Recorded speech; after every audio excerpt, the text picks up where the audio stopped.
নমস্কার বন্ধু, সকল বন্ধুদের জানাই আমার চ্যানেলে স্বাগত। আপনারা দেখছেন হেল্পটেক বাংলা। তো পিএম কিষাণ নিয়ে আমি একটি গুরুত্বপূর্ণ ইনফরমেশন নিয়ে এসেছি আপনাদের জন্য। অবশ্যই ভিডিওটি আপনারা শেষ অবধি দেখতে থাকুন। আর যারা আমার চ্যানেলে নতুন তাদেরকে বলবো চ্যানেলটিকে সাবস্ক্রাইব করে সঙ্গে থাকবেন। আর যারা সাবস্ক্রাইব করেছেন তাদেরকে অসংখ্য অসংখ্য ধন্যবাদ। তো প্রধানমন্ত্রী কিষাণ সম্মান নিধি যোজনা আপনারা জানেন যে কৃষকদের জন্য বড় খবর। এতদিন 17তম কিস্তির টাকা ছাড়বে সরকার। তো মোদের দেশের কোটি কোটি কৃষক দীর্ঘকাল ধরে ভারত সরকারের উচ্চবিলাসী প্রকল্প প্রধানমন্ত্রী কিষাণ সম্মান নিধি যোজনার সুযোগ সুবিধা পাচ্ছেন। বিশেষ করে কৃষকদের আর্থিক সুরক্ষা দেওয়ার জন্য ভারত সরকার এই প্রকল্পটি শুরু করেছিল।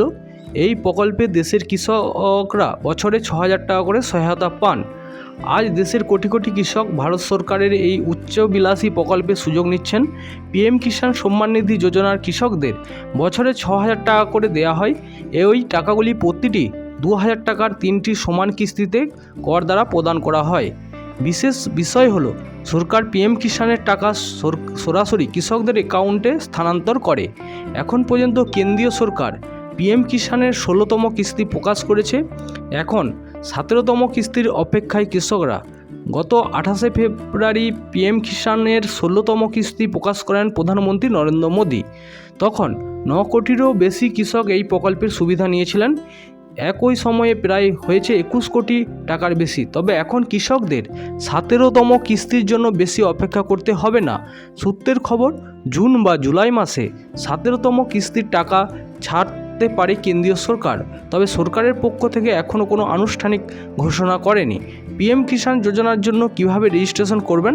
প্রথমে পিএম কিষাণ অফিসিয়াল ওয়েবসাইট pmkisan.gov.in এ যাবেন। এখানে ফার্মার্স কর্নারের নামের অপশানে ক্লিক করবেন। এরপর নিউ ফার্মার রেজিস্ট্রেশন অপশানে ক্লিক করুন। তারপরে গ্রামীণ কৃষক নিবন্ধন, শহরের কৃষক নিবন্ধন নির্বাচন করুন। আপনার আধার নম্বর ও মোবাইল নম্বর লিখুন। আপনার রাজ্য নির্বাচন করুন এবং ওটিপি পান, ক্লিক করুন। ওটিপি পূরণ করে নিবন্ধকরণের দিকে এগিয়ে যান। রাজ্য, জেলা, ব্যাংকের বিশদ ব্যক্তিগত বিবরণের মতো অন্যান্য তথ্য লিখুন। আধার কার্ডের সত্যতা প্রমাণ দিতে সাবমিটে ক্লিক করুন।